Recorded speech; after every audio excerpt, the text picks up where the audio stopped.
Pernah nggak sih kamu ngerasa kayak kejebak di siklus nunda-nunda yang, aduh, kayaknya nggak ada habisnya gitu? Nah, di sini kita nggak cuma bakal cari tahu kenapa otak kita tuh seneng banget ngelakuin itu, tapi kita juga akan bedah tuntas cara-cara praktis buat akhirnya bisa bebas dari jebakan ini. Oke, ngaku aja deh. Kemungkinan besar, alasan kamu nonton ini sekarang adalah karena kamu lagi nunda sesuatu yang lain. Bisa jadi tugas kuliah, kerjaan numpuk, atau bahkan cuma sekedar beresin kamar. Kamu tahu banget apa yang seharusnya kamu kerjain, tapi malah nyasar ke sini. Tenang, kamu nggak sendirian kok. Dialog batin kayak gini kedengeran familiar banget kan? Ini tuh bukan soal males loh. Ini beneran pertarungan mental antara apa yang kita tahu harus dikerjain, ngelawan apa yang rasanya lebih gampang dan lebih asik detik ini juga. Dan pertarungan inilah yang sering banget ninggalin kita sama rasa bersalah dan cemas. Ini dia peta jalan kita buat keluar dari labirin prokrastinasi. Kita bakal mulai dari ngertiin paradoksnya dulu, terus kita diagnosa 3 tipe prokrastinator yang paling umum, dan terakhir, kita bakal siapin amunisi seperangkat alat praktis buat ngelawan kebiasaan ini. Yuk, kita mulai! Oke, kita masuk ke bagian pertama, paradoksnya. Yang menarik tuh gini, orang yang suka nunda sama orang yang super produktif itu seringkali punya tujuan yang sama persis. Bedanya bukan di apa yang pengen mereka capai, tapi di mentalitas mereka pas mau ngambil langkah pertama. Nah, visual ini nih, mungkin bakal nyentil banget buat banyak dari kita. Ekspektasinya, ngerjain skripsi pelan-pelan, konsisten selama 1 semester. Realitanya, 5 bulan pertama dipakai buat main game, nonton series, pokoknya senang-senang. Terus 1 bulan terakhir isinya cuma panik, begadang, dan doa. Ini gambaran sempurna siklus prokrastinasi. Niat baik yang selalu kalah sama godaan jangka pendek. Dan inilah inti masalahnya.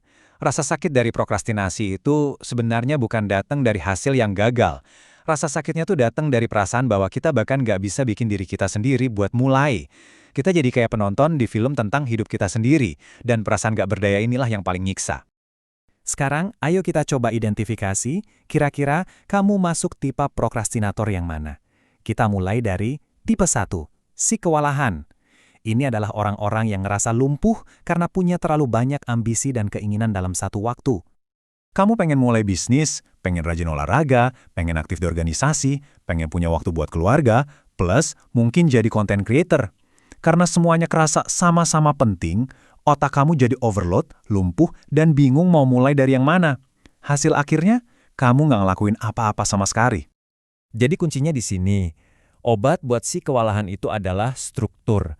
Ketika otak nggak tahu kapan harus ngerjain apa, dia jadi cemas. Dengan bikin jadwal yang jelas, misalnya masukin jadwal olahraga ke kalender, kamu ngasih kepastian ke otak. Kamu jadi nggak merasa bersalah lagi karena nggak olahraga hari ini. Soalnya kamu tahu, oh, jadwalnya emang hari lain. Lanjut ya, ke tipe 2. Mungkin ini kamu nih, si perfeksionis. Mereka nunda bukan karena males, tapi karena dihantui rasa takut kalau hasil akhirnya nggak akan sempurna. Kamu tuh udah punya gambaran yang luar biasa bagus di kepala tentang gimana nanti esai ini bakal jadi atau gimana video ini bakal kelihatan. Nah, ketakutan kalau hasil nyatanya nggak bakal bisa sebagus imajinasi sempurna itu justru bikin kamu lumpuh. Jadi nunda-nunda itu jadi cara kamu buat ngelindungin visi idealmu dari kemungkinan gagal. Ada analogi yang kuat banget soal ini. Ed Sheeran pernah bilang kalau otaknya itu kayak keran air yang karatan. Pas pertama kali dibuka, yang keluar pasti air kotor dulu. Dia harus biarin keran itu ngalir terus, ngeluarin ide-ide atau lagu-lagu yang jelek, sampai akhirnya yang keluar itu air jernih, yaitu karya yang bagus. Jadi, ketidaksempurnaan itu bukan musuh, tapi justru tahap wajib buat dapat hasil yang baik. Dan yang ketiga, tipe 3, si penghindar tugas. Tipe ini biasanya ngelihat tugas-tugas tertentu tuh kayak gunung yang tinggi banget dan mustahil buat didaki. Di kepala kamu, tugas kayak nulis skripsi atau mulai channel YouTube itu rasanya kayak proyek raksasa. Kamu tanpa sadar seolah-olah mendewakan tugas itu, ngebuatnya jadi sesuatu yang kelihatan susah banget, sampai-sampai rasanya mustahil buat disentuh. Solusinya ternyata sederhana banget. Pecah tugas raksasa itu jadi bagian-bagian super kecil yang nggak lagi kelihatan seram. Jangan kasih label bikin video YouTube. Ganti aja jadi nulis 3 kalimat pertama naskah. Dengan ngasih label ulang ke tugasnya, gunung yang tadinya nakutin itu berubah jadi tumpukan kerikil yang gampang dipindahin satu-satu. Oke, setelah kita ngerti kenapanya, sekarang kita masuk ke bagian yang paling penting. Gimana cara ngatasinnya? Ini adalah beberapa perangkat praktis yang bisa langsung kamu pakai buat ngelawan prokrastinasi mulai dari hari ini juga. Ini adalah 3 langkah dasarnya. Pertama, kenali pemicu kamu. Apakah kamu cenderung nunda pas lagi lapar, bosan, atau cemas? Kedua, cek kondisi badan. Jangan maksa diri ngerjain tugas berat pas energi kamu lagi tiris. Dan ketiga, ini krusial banget. Bersihin lingkungan kamu dari semua gangguan, baik yang kelihatan mata maupun yang ada di layar HP.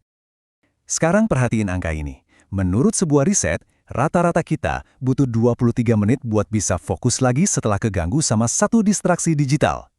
Coba bayangin, satu notifikasi yang cuma kamu lirik sekilas, itu bisa nyuri fokus kamu hampir setengah jam. Mahal banget kan harganya? Masih ada beberapa teknik ampuh lainnya. Pertama, kurasi feed media sosialmu. Jangan cuma follow konten yang bikin prokrastinasi kelihatan normal. Kedua, bikin komitmen sama orang lain. Misalnya, janjian belajar bareng temen. Ketiga, coba trik mental ini. Pas dorongan buat nunda datang, ambil kertas terus tulis. Aku mau nunda kerjaanku buat scroll TikTok. Anehnya, cuma dengan nulisin itu, kamu seringkali bisa mutusin siklus otomatisnya. Jadi ini tantangannya buat kamu. Bukan besok, bukan nanti. Sekarang juga. Apa satu hal super kecil yang bisa kamu mulai? Nulis satu kalimat? Nyuci satu piring? Balas satu email? Buktiin ke diri kamu sendiri kalau kali ini, kamu beneran serius mau berubah. Mulai dari sekarang,